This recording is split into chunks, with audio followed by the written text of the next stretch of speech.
bit complicated then. But there may be ways to solve this and to anonymize the data sufficiently. For example, if you have surveillance cameras and other types of cameras all around the world, and you combine this with Google Earth, and so you can see current data just right aligned into Street View and something like this. There's huge lots of possible applications. And if you are mentioning just best prices, so you could perhaps fetch anonymized data from somebody's vision glasses. Just if you see the price in one supermarket, just give this to a database that is secured somehow about giving away private data or from where these visual impressions come, and just fetch the price out of that and transmit it in some way, in an abstract way or an anonymized way. So there's lots of things that you could perhaps think of, and you have to give a lot of thought about anonymizing and about privacy protection, of course. I can imagine a sort of scenario when that there's a function that people go out and wear these glasses, and they have this face recognition, and then it just feeds to a Facebook page. This is the people I met today. Yeah, that's also what you can do with a smartphone today. You take some pictures and some recognition of Facebook interface just tells you who that is. It's already there, the problem. Yeah, and I think it's going to become quite difficult. You can perhaps look into a crowd there, and it's Facebook might identify many people there. I don't know, but I'm not so quite confident about the accuracy of these current face recognition systems. But it is, of course, something you have to prevent, and it is not. I think it is not allowed in most parts of the world. And for example, Google Street View got some problems displaying car number plates or people just accidentally on the road, and so. This is something that you have to handle with some regulations. No doubt about that. I think about this with the regulation that on the one hand there are laws to regulate this, but on the other hand we have government that are concerned about terrorism and crime fighting, and they on the other hand must love this. So yeah, they already do love this, and they may be interested in any kind of camera data they get over the web or somehow. Well, yes, I can't really answer this question thoroughly because it's a very complicated and growing issue, and there's lots of things that have to be considered. It's not generally my core topic. No. How you describe how different technologies would work in concert to achieve the augmented reality effect. For example, sensors, lasers, computers, cameras, GPS, etc. One technology that I miss, however, are intelligent fabrics.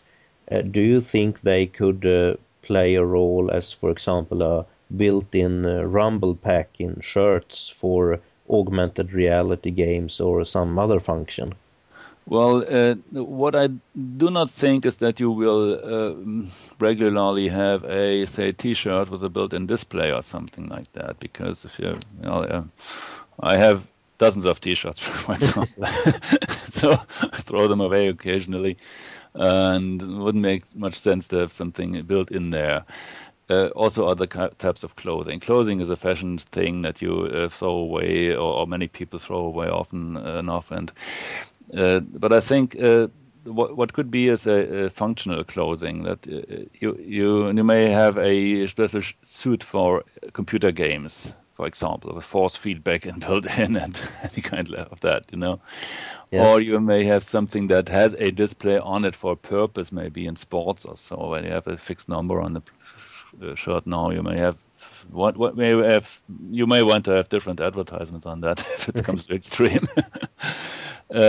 You could also wear something that has displays on front and back side, and then you are just like a walking advertisement screen or something.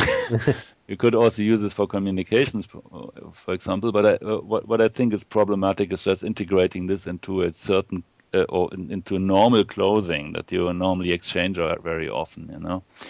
A flexible screen would have some advantage being more rugged than some rigid LCD screen, for example. You could, for example, take this with you and just like a piece of clothes that you shouldn't necessarily be wearing it. You could just have it and unfold it somewhere, lay it on a table, and it could display something.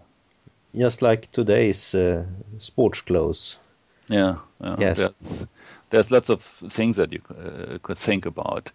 I think well, uh, wearing a display, for example, is something that people would normally, I think, not do very much. If we were all descended from chameleons, we would have probably a means of displaying things on our skin, but doing But this in clothing is difficult. but things like there is a sort of mechanical the fabrics that responds to electricity that they are experimenting with. Uh, Yeah, you could use something like this as sensors, or you could use it as let's say energy harvesting device. I think there may be some things that are coming up. okay.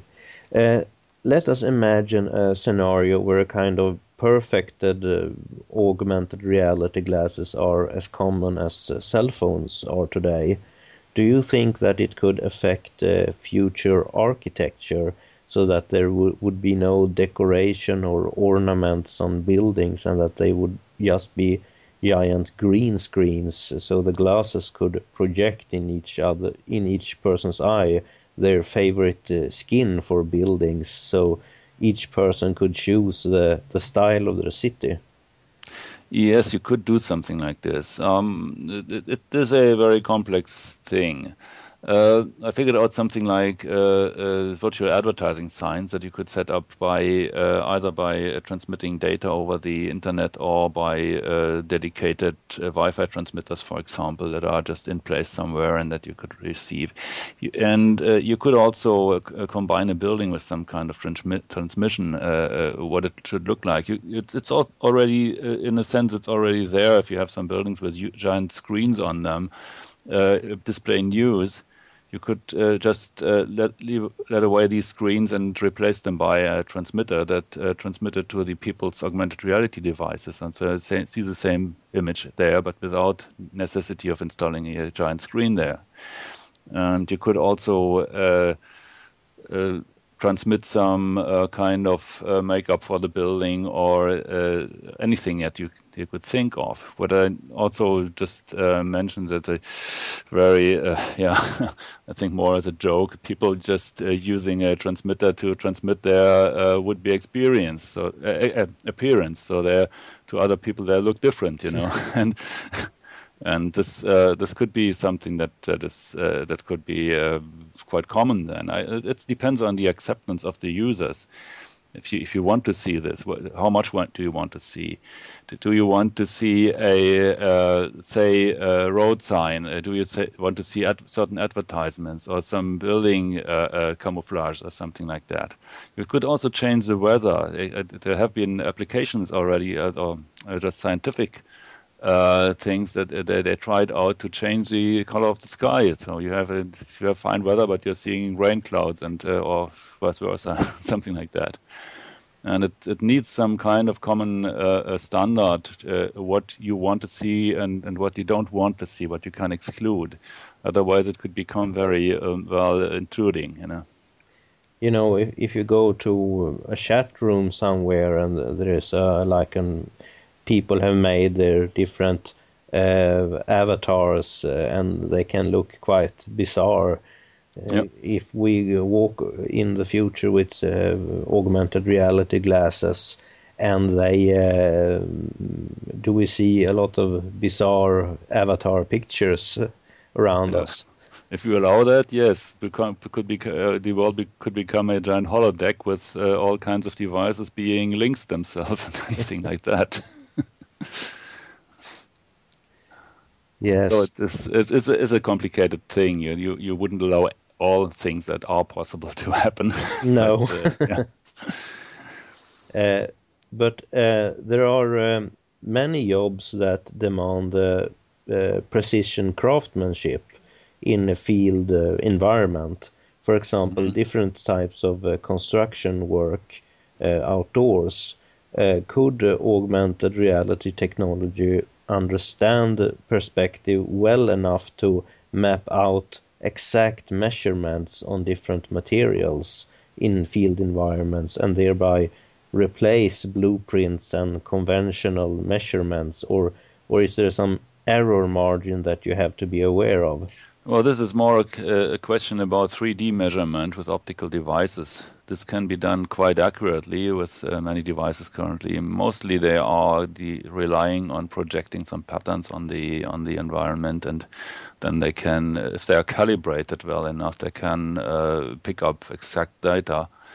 Um, it's well, it may be an application if you add the right devices and calibration software, and it could, of course, say depending on the size of field you are viewing at, it could be as exact as a normal meter scale or something like that. It just could really what you are asking about is just not projecting blueprints or something, but measuring and doing some kind of accuracy work, just to exactly know where to drill a hole or something like that.